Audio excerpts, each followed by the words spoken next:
You please introduce yourself and let's listen to your wonderful testimony. My name is Precious Beyin. I'm from Ghana, and I have a wonderful testimony. The problem that brought me to the Synagogue Church of All Nations, addicted of drinking and smoking and prostitution. And I was so happy, impressed, my past is over. People of God, Emmanuel! Thank you. So we want you to take it afresh. Start again with your name, where you come from, and now tell us what God has done in your life.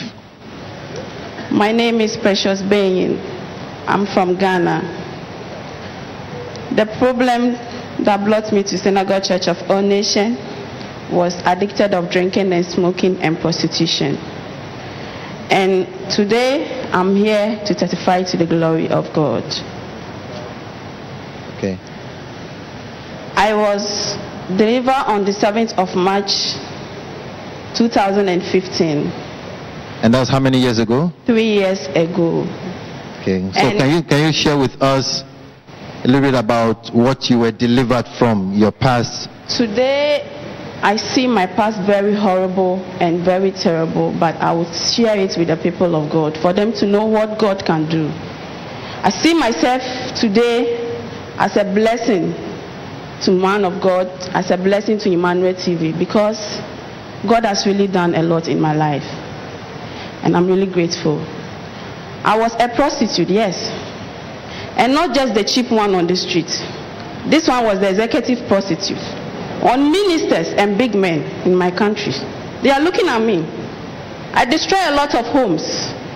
Today I'm very disgraceful of my past, and I will disgrace the devil today because he couldn't destroy me.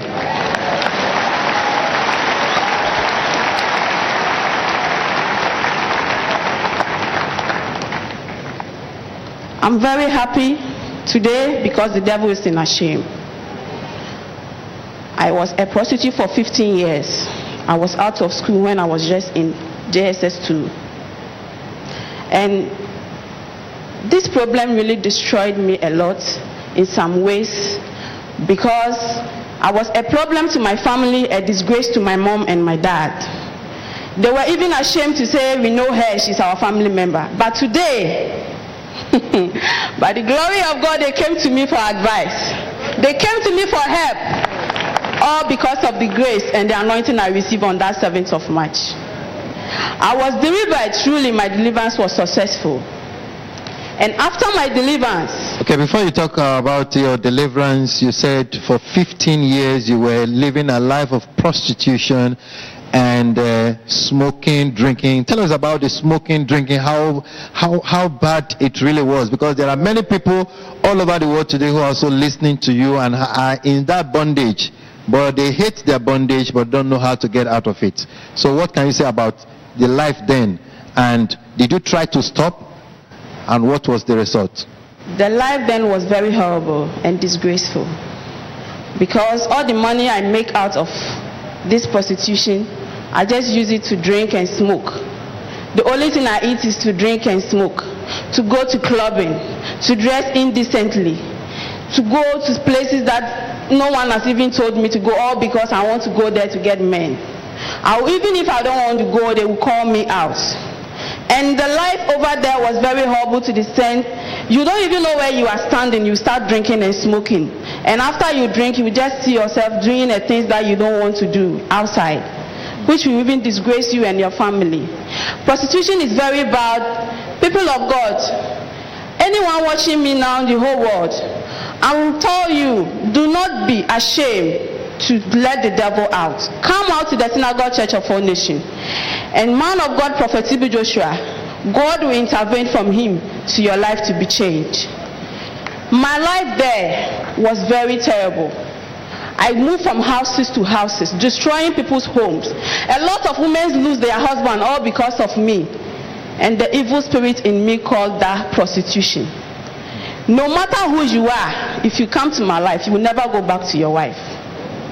I destroy homes. I spoil marriages. I spoil people's children. I train girls to be prostitutes. I give girls to men, moving from one house to another. It was very terrible. I can't even explain how God manifests himself to me, to Synagogue Church of All Nations. Okay, before you tell us how God manifested himself and brought you to the Synagogue Church of All Nations to be delivered, can you tell us, in the past when you were living this life, did you make attempt to stop smoking, drinking, and prostituting? What was the result of your effort? I couldn't stop, because you can never stop until God has arrested your case. I couldn't. So means that the spirit, that demon was what was behind that action, and you couldn't stop. I couldn't. Never. Okay. Never ever stopped until I delivered. Okay, now can you share with us the circumstances that led to your coming to the Synagogue Church of All Nations to be delivered? My circumstances was on the 6th of February 2014. I dreamt. In the dream, men are harassing me.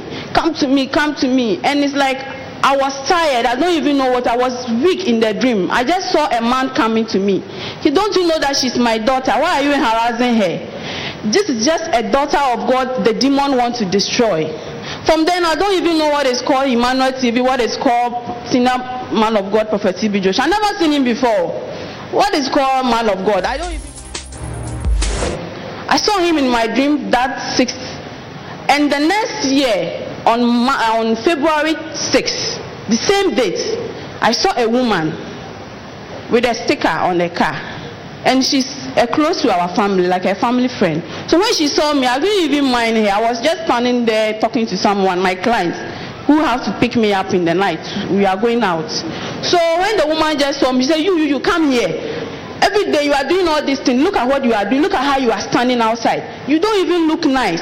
Why? Can't you follow me to church? I'm going to church next week. I said, what is church? So I'm going to see Man of God, TB Joshua. I was prayed with him on Emmanuel TV to travel out of America, and now the visa is on. So I'm going for testimony because I'm traveling. So you come with me so that you can be able to deliver? I said, what is called deliverance? Well, have I told you that I'm possessed? I give it to her very well on the street. She was even disgraced of herself. But after she left, I heard a voice said, are you not the one I saw in the dream, in the harassment? I saved your life. And today you have turned your back on me. I just realized myself that moment. So I called Auntie Mabel. I said, Auntie Mabel, please come back. She said, what is it? You have insulted me and disgraced me. I said, please, I'm sorry. Who is that man on your sticker? Like I saw on your car. He said, he's a man of God. The one I mentioned is, I said, I've seen him in my dream before. So she now came back to me. That was why I was introduced, and I even remember that I have seen Man of God in my dream. Good. Let us put our hands together for Jesus. So eventually you came to the Synagogue Church of All Nations. Tell us what happened that led to your deliverance. On that fateful day, I set a foot in Nigeria. I said to myself, God, you know why I was here. I did not come here on my own, but I came here through your spirit. If truly you are God, deliver me out of this drinking and smoking. To tell you the fact, the hotel I was living in, they couldn't take hold of me because I drink and smoke. They will come there to clean the next morning, they will see cigarettes.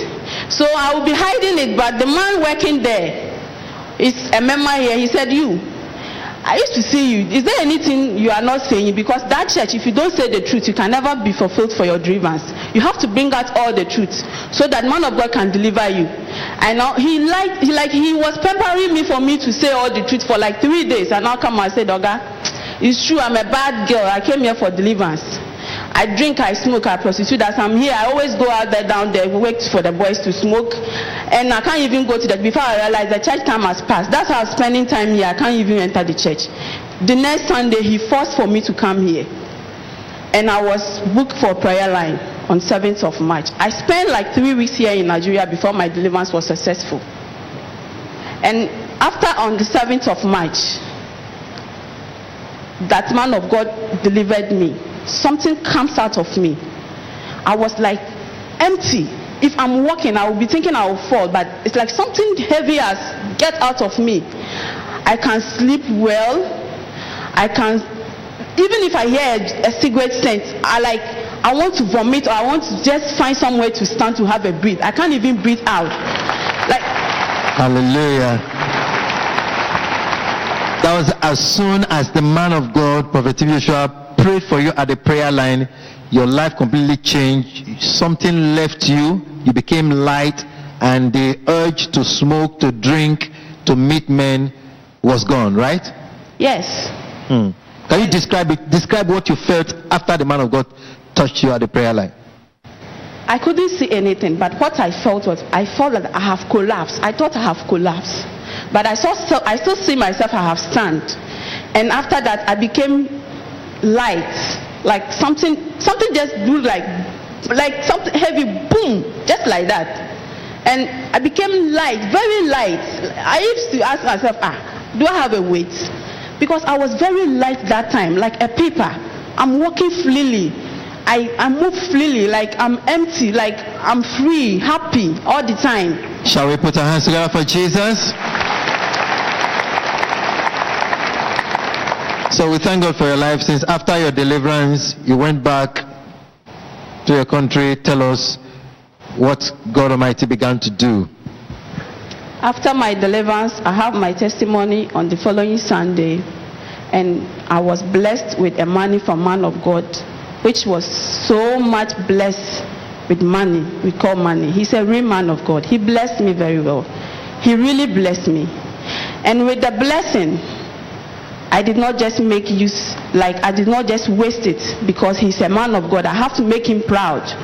For the people out there who are calling themselves witch, evil spirits, calling prostitution and drinking, will see what is called a man of God. Okay, so when you went back, did you put this money to business? Tell us what happened when you went back with this blessing of the cash gift you were given by the man of God. People of God, Emmanuel again. The money has brought a lot of blessing to my life. I did not use all the money. I did not change it all to my CDs. I left some behind, and I was using it for a business. I asked God, what should I use this money for? And God revealed to me, go into clothing. So I was traveling from one country to another, bringing out of goods to sell, supply it to people for their shops. And through that work I was doing, it brings a lot of luck to me and blessed to my family. I have been able to rent one of the biggest estates in Ghana, and I'm living as a big girl in one of the estates. And through that work, I have been introduced, oh God, as a boss, assistant manager of Shepherd Printing in Ghana.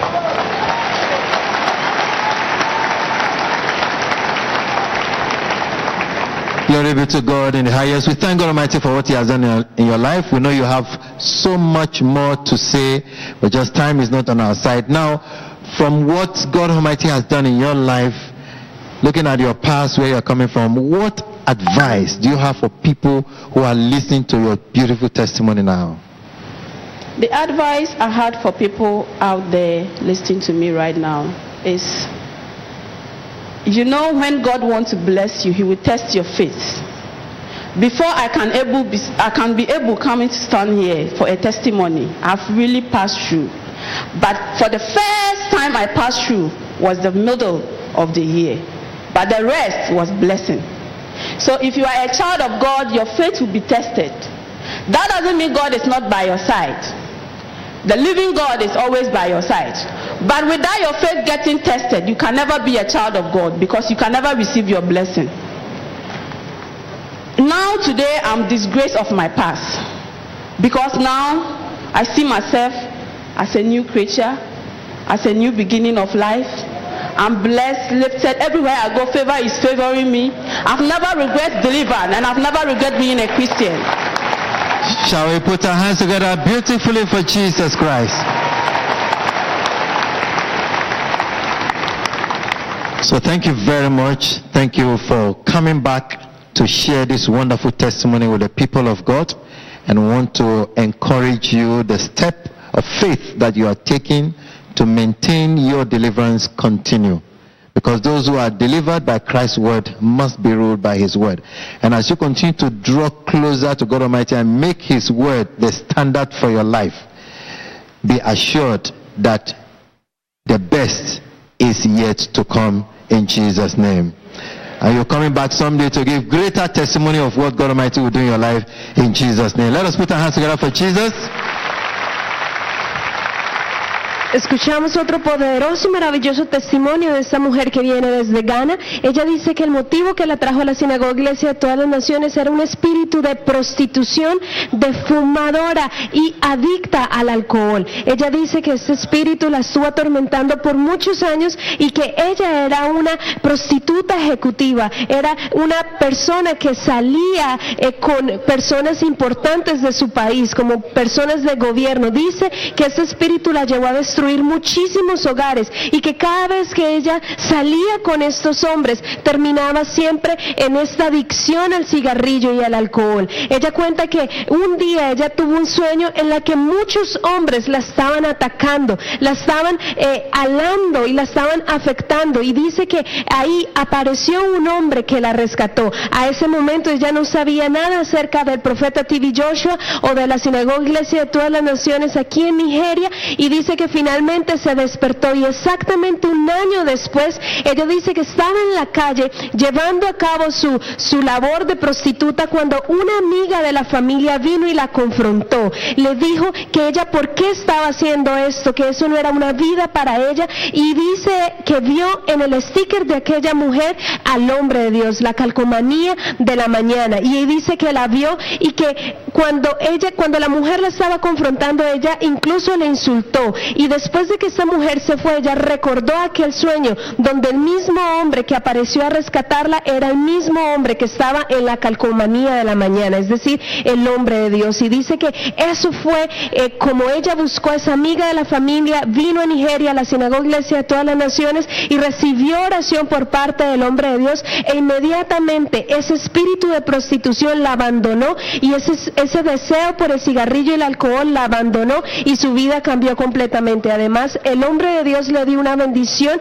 económica que le permitió abrir su propio negocio de ropa, y esto la ha llevado a un progreso financiero y familiar muy grande, y ella le da toda la gloria y la honra a Jesucristo por su maravillosa liberación. Nous voulons entendre le témoignage de cette femme qui s'appelle Precious Benny, qui nous dit qu'elle vient du Ghana. Elle avait une addiction à l'alcool, elle fumait, elle se prostituait. Elle a dit qu'elle n'était pas simplement une prostituée, mais une prostituée de luxe. Elle rencontre des ministres, des hommes d'affaires, des gens élevés en société. Elle passait de maison en maison. Et tout l'argent qu'elle gagnait, elle les dépensait dans des choses impies, dans la drogue, dans l'alcool. Et sa vie était complètement une vie de luxure et de destruction. Elle dit un jour, une femme l'a vue au bord de la route. Elle lui a demandé de venir chercher la face de Dieu. Mais elle a résisté. Mais auparavant, elle a dit qu'elle a vu dans un rêve aujourd'hui que les hommes l'ont harassé dans le rêve. Un homme est venu à son secours. Et cet homme qui voyait, c'était l'homme de Dieu. Mais il ne le connaissait pas encore. Il lui est apparu dans le rêve. Et lorsque cette femme plus tard l'a rencontré dans la rue, il l'a appelé à sortir de ses vies de prostitution. Elle l'a insulté, elle l'a embarrassé. Et lorsque cette femme a tourné le dos, la même voix de Dieu a résonné dans son cœur. Souviens-toi, c'est moi qui t'ai apparu dans le rêve. Et pourquoi tu la traites comme ça? Et là, il s'est repenti, il a appelé la femme de nouveau. Et lorsque la femme lui a dit qu'elle venait à la synagogue pour un témoignage, elle l'a suivi. Lorsqu'elle est venue ici, l'Esprit de Dieu l'a touchée. Elle a dit qu'elle a senti un poids immense quitter son corps. L'esprit malsain, l'esprit de prostitution qui détruisait sa vie, cet esprit a été chassé immédiatement. Et l'homme de Dieu l'a béni financièrement pour recommencer une vie stable, pour être une femme de valeur digne, comme Dieu l'appelle à être. Et sa vie a changé radicalement. Elle a la percée financière, elle a fait des affaires avec l'argent que l'homme de Dieu lui a donné, dans les vêtements. Elle s'est enrichie, elle a une belle maison et sa vie a changé. Pour combler le tout, elle a trouvé un travail comme assistant directeur d'une grande société. Et là, Dieu l'a béni, Dieu l'a restauré. Son conseil à tout le monde, elle appelle toutes les prostituées de quitter cette vie de prostitution, de venir à Jésus. Car Dieu peut transformer les vies. Que Dieu teste notre foi avant de faire jouer ses enfants. Quoi qu'il arrive, ne regardez pas les circonstances. Derrière ces circonstances, il y a le plan de Dieu pour votre vie. Elle se tient debout, fière que son passé est revenu, que la prostitution est finie. Elle est une femme de valeur, une femme d'honneur comme Dieu l'a appelée à être dans le nom de Jésus.